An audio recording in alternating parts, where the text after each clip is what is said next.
Everything that they fought, I looked at what they fought and what they came up with, the reasons why the court allowed them to do it. So it's like a little education process, trying to see, everybody said, well, you can do this, so I did it. Nope, that don't work. Nope. As soon as I had the sheriff serve them, wow. Man, they put in a notice right away. So use the sheriff because they can't get out of the sheriff serving them. Okay, but in here, and then you go, that's your summons is on page 24 is what a summons should look. Well, in the state of Colorado, this is also the caption for the district court. Okay? And this other one over here that says summons should say amended complaint. For some reason it says summons. They issued the report, sold it. Okay? You disputed it twice. That allows them, that gave them 2 chances to correct their wrong. You sat there and said, hey, it's wrong over here. This is not my account. I told you it's not my account. Please investigate it. Man, I really know that this is not my account. It's a fraudulent account. Please reinvestigate it. What did you do? You gave them 2 chances to correct their wrong. Okay, let's say somebody stole your checks. Stole your book of checks, wrote them everywhere. Okay, you got everybody and their brothers knocking down your door wanting money for this check that bounced, that they stole and wrote and created it, made their own checks, did all sorts of fun stuff, came up with false IDs, passed these checks everywhere. You know they're fraud. You tell them they're fraud. Hey, this is a fraud, this is fraud, this is fraud. Credit Bureau comes back, I'm sorry, it's NSF. Collection agency comes back, sorry, check says NSF, it's yours. It's your account. Yes, it's my account, but no, I did not write the check. It's a fraudulent check. It goes on for 2 years. Fighting back and forth. You know you have affidavits of fraud. You know that it's a stolen check. You dispute it, you dispute it, you dispute it twice. Willful negligence. You sue them. Now they want to have a meeting with you. They now believe you and they want to make it right, but you sued them because they didn't believe you when you were telling them the truth. You disputed it twice because you have affidavits of fraud, a police report, and let's say the original creditor or the creditor that turned you in to the credit bureaus for bad checks stated that they were NSF when they reported them to them. That's incorrect. It was fraud. It wasn't NSF.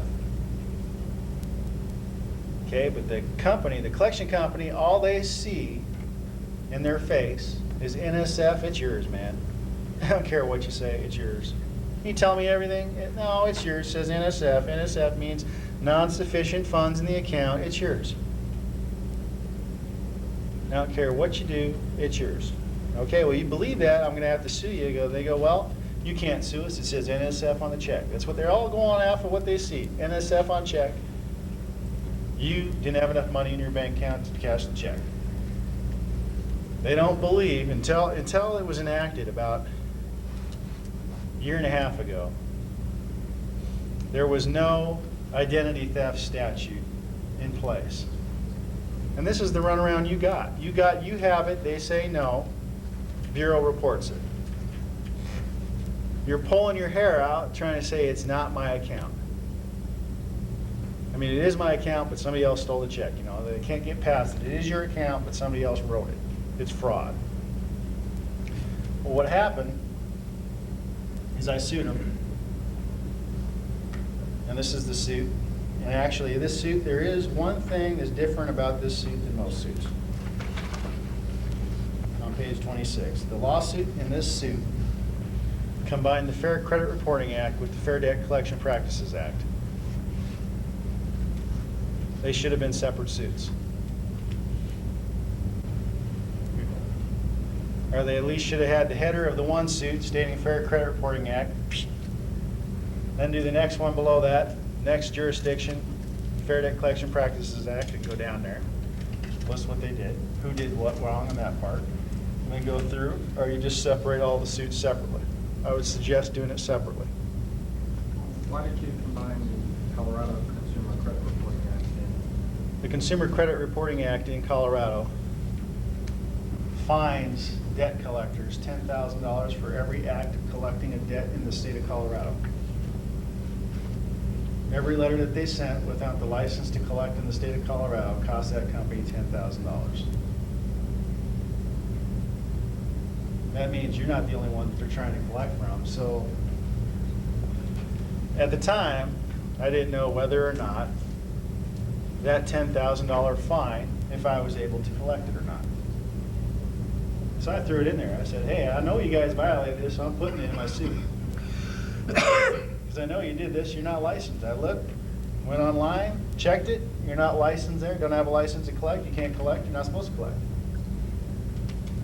Does what the Colorado Consumer Credit Reporting Act, would that violation Well, apply? under the Colorado Consumer Credit Act, Well, would that act apply if someone from, a collector from Texas comes with that? well, Texas has the same act enacted in their state. Well, right, I'm saying from another state.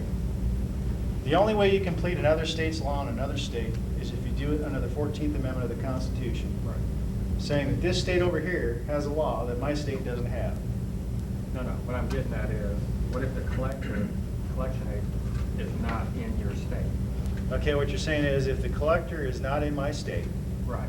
and they sent a letter into the state, And he's not a collector in either state. he's not, well, you mean he's not a licensed collector in Right. either state, then he's not able to collect, he's not able to sue, and he could be violating acts within the state. Okay? Your state? One or way, his state? either state. Okay. The specific law in Colorado said anybody who comes in from out of state to go collect a debt in our state violates the act even though they're not in our state. Because the minute they tried to do the act to collect in the state, they committed an act within the state, giving the state authority to sue them for the money for committing an act to collect in the state outside the, using the mail to collect it. Okay? I've looked a lot at the RICO Act. A lot at RICO. And if a debt collector sues you,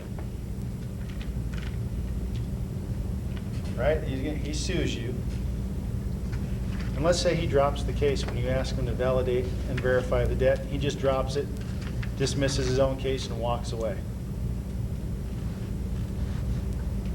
You know what he admitted to? He admitted to fraud. He admitted, by doing that A, he sent a letter to collect that debt from you. More than once. He probably sent two letters, and he sent an action to sue you for the debt. So that's 3 attempts by mail to collect a debt in the state. When he pulled his case, he committed RICO. Because when he pulled the case, he admitted that he didn't have the right to collect the debts because he stopped collecting the debt. And what made him stop collect the debt? When you sent the letter for the Fair Debt Collection Practices Act to validate and verify the debt. When you did that, and they stopped, now you have 1 year to sue them for violating the Fair Debt Collection Practices Act. On that 30th day, or 35 days, you need to sue. Why? What does a debt collector do to you when they send you notice? Harass you. No. Very specific. They state as a very specific thing when they give you a letter. Has to appear on the face of the letter. It says, I am a debt collector collecting a debt. All information regarding this debt is going to be used to collect this debt that I find out about you. If you do not believe or dispute any portion of this debt, please tell me. Okay? Otherwise, I will assume under the act that I have the right to collect it. So by your acquiescence, you're assuming that the debt collector is assuming that you have the right, they have the right to collect it because you didn't dispute it. You didn't dispute it. So because you didn't dispute it, they're going to collect the debt. Well, same thing. If they dismiss their suit, run away and hide, and decide that it is too much of a hassle to collect. Okay? As soon as they did that, you have your proof that they were trying to collect a fraudulent debt. Because if they were collecting a lawful debt, they would have continued their suit and got their judgment. Okay, so then what you do is you had 30 days, 30 days comes by, give them 35 days. Minute 35 days hit, files your federal suit against them for the Fair Debt Collection Practices Act. Get the O'Connor's books. O'Connor's Civil Trials gives you the cheat sheet of the federal court system and how it works and what cases to use in different motions. Gives them all. Texas is the best state in the world for one thing. Maybe the crookedest state, from what I've heard. Not Florida. Okay, it might be the crookedest state, but O'Connor's books are written for Texas in at the civil level, the lower level, they have a book. They have a book for the district level. They have a book for the appellate level. They have a book for the Supreme Court. And then they have the federal books. Okay, the federal books gives you the cheat sheet. They give you a notice in federal. They sue you in federal, and they give you a notice to show up. The book, you look up the book, look what they gave you. Look up the book, and it tells you the opposite of what they just gave you. And it gives you the case law to use to fight what they just gave you. So then you look up their case law that they quoted, you go pull it, you read it, and you find out what the holding of that case is. Then what you do is you say what it is not, which is what they say they are right, and you write that into your pleading to dismiss it, and you write why it is not what they're saying it is, and this is why it is this. Now you file that, and then they dismiss, and they're shaking their head how you got it done just like that. Faster than they can do it. They throw the paperwork at you, you throw it back at them. And you're doing it a lot faster than they're doing it to you because they have to go find the cases, and this book has it all in it. It's a neat book. I love it. Learn more from that book about procedure than anything else. Now, if they pulled the suit and stopped, that's RICO. How do you prove it? States in RICO, you have to prove a racketeering enterprise. Unless someone uses the U.S. mail to try to collect a debt that is unlawful. How do you know a debt's unlawful when they're trying to collect it? They stop trying to collect it. If it was lawful, they would have moved forward. Okay, let's say they sue you to collect a debt in state court. I don't really like state court. I like federal court. State court, you got judges that go one way, judges that go your way, and you don't know which judge you're going to get that's going to be even-handed. You don't have a clue who's who. Okay, so in federal court, you're a little better off because basically, mostly, for the first 9 months, it is a paper war. So you put your brief in, you put all your case law in, and you file it, you serve it upon them. Oh, but they sued you. What I would do is I'd take their suit, they sued me, I'd remove it to federal, take it out of the lower court's hands so you don't have to deal with the lower court. Remove it to federal, put in your counterclaim, or cross-claim, or your motion 60B4, I think it's 60B4, which is how to avoid their action in federal court for failing to state a claim. 60B3. I think that's right. But anyways, well, there's one that's failure to state a claim, the other one is to void. A judgment is void if it lacks subject matter jurisdiction, it's void. And the interesting thing is when you pulled it up, you stopped the lower court actions. So the federal court has to move forward on what you're doing. Plus, you got your counterclaim that you sued them with. Or well, you pull it up to answer your federal question you want to answer. You make sure that you put in the federal question you want them answered. You're taking their case to federal court for them. The reason why I pulled it up was because what I really want to do is, well, it's there, I'm gonna put my answer to their complaint that they filed. What I'm doing is I pull it up to federal to stop the lower court. Then I can answer their thing that I want to answer in federal court. Then I file a totally separate action against them as a collateral attack against what they're trying to do because they don't have the jurisdiction to do it. Now, the whole reason why, there is one defense that you can use against collection agencies that they hate. They'll jump up and down and scream. First of all, when you remove it to federal court, the attorney that just sued you might not be able to go to federal court. In fact, he might be barred from going to federal court. So what happens is if he's barred from going up there, or he can't go up there because he can't practice in federal court, he can only practice in the state court. He has to pay another law firm to represent him to go to the federal court to argue the removal, which cost him between $20,000 and $40,000. That's a good procedure. The other thing is, corporations trying to collect debt. Corporation goes into your state, and they're from another state. Let's say they are from Nevada and they go into Oklahoma to collect a debt here. They're not licensed to do business here. They don't have a corporation license here.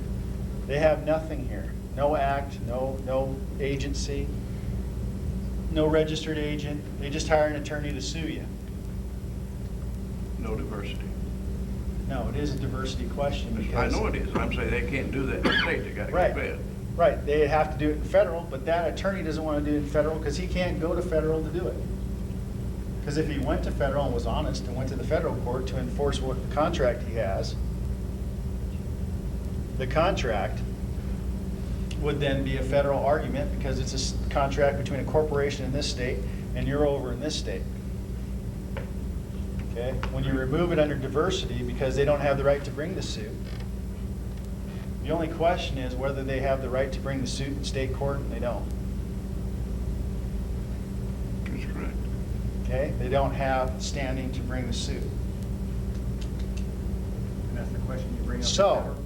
Well, it has to be a certain amount So- also. So if they, no, the amount doesn't, you can state a minimum amount of what it is that they're trying to collect.